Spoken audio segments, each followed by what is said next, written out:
¿Qué tal, chicos? ¿Cómo están? Continuamos con el tema de Revolución Rusa y ahora vamos a hablar netamente de la Revolución de Octubre, la Revolución de Octubre de 1917. Y en esta diapositiva justamente tenemos la imagen del líder de la Revolución de Octubre, el líder bolchevique Lenin, cuyo nombre original fue Vladimir Ilich Ulyanov. Él nació en el año 1870 y era un político intelectual muy importante dentro de la revolución. Fue líder y protagonista de la Revolución bolchevique. Su animadversión o rechazo a la monarquía, al gobierno zarista, provino de cuando su hermano fue asesinado porque fue acusado de una conspiración. A partir de ese momento, Lenin sentó prácticamente todas sus críticas al gobierno del zar Nicolás II. Bueno, recordemos que Lenin, líder de los bolcheviques, llega al poder justamente en octubre, ¿no?, de 1917, después de haber pasado un largo tiempo en Suiza y luego en Finlandia, porque había sido expulsado primero por el gobierno del zar y luego por el gobierno provisional de Kerensky. Muy bien, ahora pasamos a los hechos de la Revolución de Octubre de 1917. Tenemos acá justamente la imagen de Lenin, ¿no? 1870 a 1924 falleció. Prácticamente los últimos 2 años de su gobierno no gobernaba él, sino las personas que había encargado para el gobierno. Vladimir Ilich Ulyanov, conocido como Lenin, fue el alma de la revolución bolchevique y después de un largo exilio en Suiza comenzó a agitar a las masas, ¿no? Él era un buen orador, ¿no? Un buen, digamos, comunicador de las ideas que tenía, ¿no? Y los soviets básicamente era, digamos, el punto neurálgico al cual él quería atribuir poder. Por eso su frase, todo el poder para los soviets, y prometía siempre en cada discurso paz, tierra y pan. Ahora, la noche del 24 de octubre, las unidades militares bolcheviques tomaron los centros estratégicos de la ciudad, inclusive lograron cercar el Palacio de Invierno, donde se encontraba el líder del gobierno provisional, Alexander Kerensky. Bueno, Alexander Kerensky no tuvo otra cosa que renunciar, ¿no? Pero bueno, primero escapó, ¿no? Y renunció, obviamente, al gobierno provisional. Lenin fue proclamado después de eso, al día siguiente, primer ministro por el Congreso de los Soviets y asumió el gobierno el 25 de octubre de 1917. El Congreso de los Soviets era el nuevo sistema de gobierno de Rusia, debido a que ya no estaba el gobierno del zar y tampoco el gobierno provisional. De esta manera se crea un nuevo gobierno, el Congreso de los Soviets, que proclama como primer ministro justamente a Lenin y proclama un nuevo tipo de gobierno. Ese nuevo tipo de gobierno se va a llamar Consejo de los Comisarios del Pueblo o Sovnarkom, ¿no?, que era el gobierno de Lenin. Si yo te pregunto cómo se llama el gobierno de Lenin, tú me vas a decir Consejo de Comisarios del Pueblo o simplemente Sovnarkom. Bueno, pasamos a la siguiente diapositiva y tenemos acá una imagen justamente de la Revolución de Octubre, las grandes manifestaciones, y justamente precisar algo que les dije hace un momento.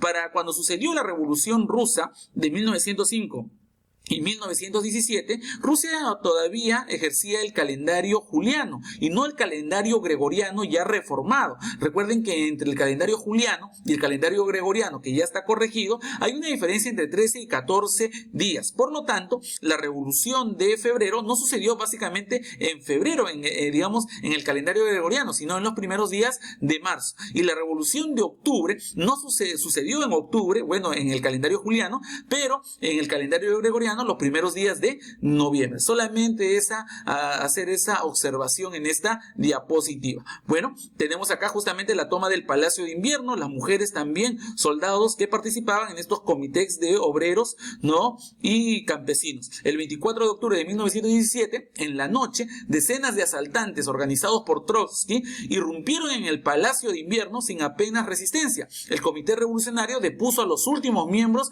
del gobierno provisional de Kerensky, que el no haber conseguido el apoyo del ejército, porque más bien Kornilov se le había sublevado a Kerensky y lo quería sacar, ¿no? Kerensky no tuvo otra cosa que solamente defenderse con los soldados que estaban alrededor del palacio y obviamente eran menor y menos preparados. En la mañana del 25 de octubre, Lenin anunciaba que la revolución había sido un éxito y que el poder pasaba ahora al Soviet de Petrogrado. El Soviet era, digamos, la forma de organización, ¿no?, nueva, ¿no?, digamos, liderada por estos obreros marxistas o socialistas. Ahora pasamos a la siguiente diapositiva y vamos a hablar justamente del pensamiento de Lenin, ¿en qué consiste? La ideología marxista, eso lo sabemos, todos los revolucionarios de esta gran revolución rusa fueron de tendencia marxista, socialista. Ahora, la revolución democrático-burguesa debe conducir a una revolución socialista. ¿Qué quiere decir? Que primero debe haber una etapa no constitucional, una etapa liberal, donde los burgueses también apoyen a la revolución. Y luego del éxito de esta revolución democrático-burguesa, recién pasará a la revolución socialista. Eso lo tenía muy claro Lenin, ¿ya? Ahora, la concepción del movimiento.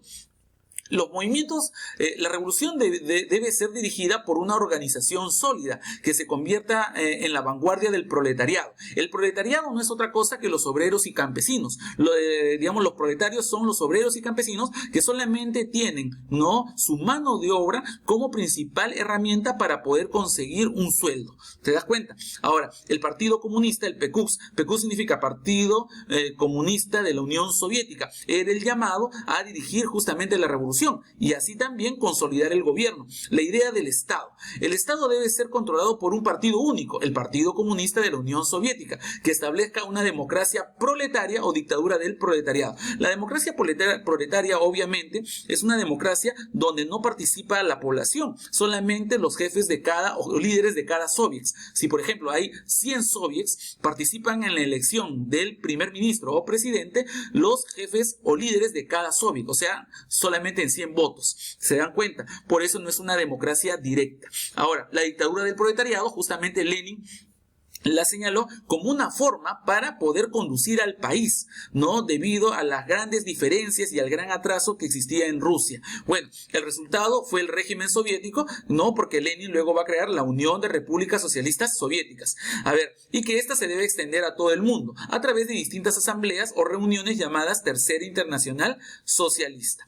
Ahora pasamos a la siguiente diapositiva y vamos a hablar de Lenin en el poder. Bueno, en Moscú la resistencia fue mucho más fuerte que en Petrogrado, ¿ah? Los hombres de Lenin tardaron 10 días en tomar la ciudad de Moscú, que era la segunda ciudad más poblada en Rusia. La primera era Petrogrado, que era la capital, ¿no?, del país en aquel momento. Actualmente es Moscú. Bueno, y se instauró el Consejo de Comisarios del Pueblo. El 5 de enero ya de 1918 se celebraron las elecciones para la Asamblea Constituyente, ¿no? Pero al día siguiente el Consejo de Comisarios del Pueblo, ¿no?, mandó al Ejército Rojo a eliminar la asamblea. El Ejército Rojo era el nuevo ejército del gobierno de Lenin, ¿no? Así como existía un nuevo gobierno, Consejo de Comisarios del Pueblo, también había un nuevo ejército, el Ejército Rojo, que estaba dirigido por León Trotsky, que era básicamente el segundo líder después de Lenin, ¿no?, de esta revolución de octubre, ¿no? ¿Qué es lo que hizo el Ejército Rojo? Disolvió la asamblea. Lo que pasaba eran dos cosas. Los mencheviques eran social revolucionarios. Mencheviques tenían una mayoría en la asamblea y obviamente iban a entorpecer las normas que iba a dar Lenin, eran la oposición. Y segundo, de que muchos de elegidos diputados habían desertado de asumir el cargo. Por lo tanto, Lenin se basó en el pretexto de que había deserciones, ¿no?, para que asuman como diputados para eliminar la asamblea. Bueno, a partir de esto se crea un grupo de oposición, básicamente monárquicos, que defendían el gobierno del zar, y también mencheviques, un pequeño grupo, contra el gobierno de Lenin. Y así se inicia la famosa guerra civil, que va a durar de 1918 a 1921. Esta guerra civil fue entre el Ejército Rojo, que es el ejército del gobierno, ¿no?, de Lenin, y el ejército blanco, que defiende los intereses del zar, básicamente. Bueno, tenemos acá una imagen justamente de León Trotsky con el uniforme del Ejército Rojo y los soldados del Ejército Rojo en campaña. Pasamos a la siguiente diapositiva, ¿no?, y vamos a poder observar el Sovnarkom y la Checa. Habíamos dicho que el Sovnarkom justamente es el gobierno de Lenin, el Consejo de Comisarios del Pueblo, ¿no? Ese era el nuevo gobierno de Lenin, cuya misión principal era crear una asamblea constituyente a partir de las elecciones. Bueno, ese era su objetivo, pero cuando se nombró la asamblea y al ver que no tenían muchos representantes, ¿no?, los bolcheviques, simplemente la disolvió. Y bueno, luego Lenin, para poner orden en el país, creó la Checa, que era la primera policía política bolchevique. Se ¿Se acuerdan que el zar también tenía su policía política? ¿No? La Okhrana. Ahora Lenin también tiene su policía política y a esta se le llama la Cheka, que utilizó para combatir a los contrarrevolucionarios, o sea, aquellos que no querían la revolución, y eliminar cualquier tipo de oposición, ¿no? Entre ellos también a los otros partidos que eran socialistas. La Asamblea Constituyente votó el 5 de enero de 1918 y al día siguiente los bolcheviques la disolvieron al no haber obtenido mayoría deseada. Eran pocos los bolcheviques en el Congreso o Duma o Asamblea Constituyente. Justamente la imagen de esta disolución. Ahora pasamos a las obras de Lenin. Se promulgó el decreto sobre la tierra, que no es otra cosa que la reforma agraria. ¿En qué consistía este decreto sobre la tierra? Los grandes propietarios territoriales, o sea, los dueños de las grandes tierras, que eran la aristocracia, los kulaks, ¿te acuerdas? Ahora quedaban abolidas, digamos, inmediatamente. O sea, ellos dejaron de tener esas tierras, ¿no? Y el Estado no les iba a pagar absolutamente nada por las tierras. Y daba el derecho a los campesinos a utilizar esa tierra y repartirlas entre ellos. El decreto sobre la tierra no es otra cosa que la reforma agraria, la repartición de tierras a los campesinos. Otra obra es la nacionalización de los bancos, la reforma financiera. Todos los bancos pasaban ahora a poder del Estado. El control obrero sobre la producción, básicamente sobre la industria, ¿no? Recuerden que los obreros solamente trabajaban, pero no recibían nada a cambio de las ganancias. Ahora los obreros iban a recibir un porcentaje de las ganancias de la industria. Esto se llama reforma industrial. Bueno, otra obra importante es la creación de la milicia obrera, un ejército formado por obreros, ¿no? Otra obra también es la soberanía e igualdad de todos los pueblos de Rusia y su derecho a la autodeterminación. Y esto tenía un objetivo mucho más lejano. ¿Cuál era? Él buscaba que todos los pueblos, todos los estados que conformaban Rusia, ¿no? Como Ucrania, especialmente, ¿no? Decidieran por el derecho de la autodeterminación, que ellos decidieran a qué país pertenecer o formar su propio país. Esto lo hizo con la intención de formar la Unión de Repúblicas Socialistas Soviéticas, donde llamó a los líderes de cada estado para que se unan a esta Unión de Repúblicas Socialistas Soviéticas. Recuerden que el voto no era directo, había el voto por los soviets. Si en Ucrania había 20 soviets, solamente votaban los líderes de cada soviet, y normalmente los líderes de cada soviet estaban influenciados por Lenin, ¿no? O querían quedar bien con Lenin o apoyaban las ideas de Lenin. Por lo tanto, siempre el resultado era favorable al gobierno de Lenin, al gobierno de los comisarios del pueblo. Bueno, se suprimió cualquier privilegio, ¿no? Nacional o religioso. Todas esas normas o beneficios a la iglesia y a la nobleza, ¿no? La manifestación de obreros rusos tenemos acá y la familia de campesinos rusos en la foto.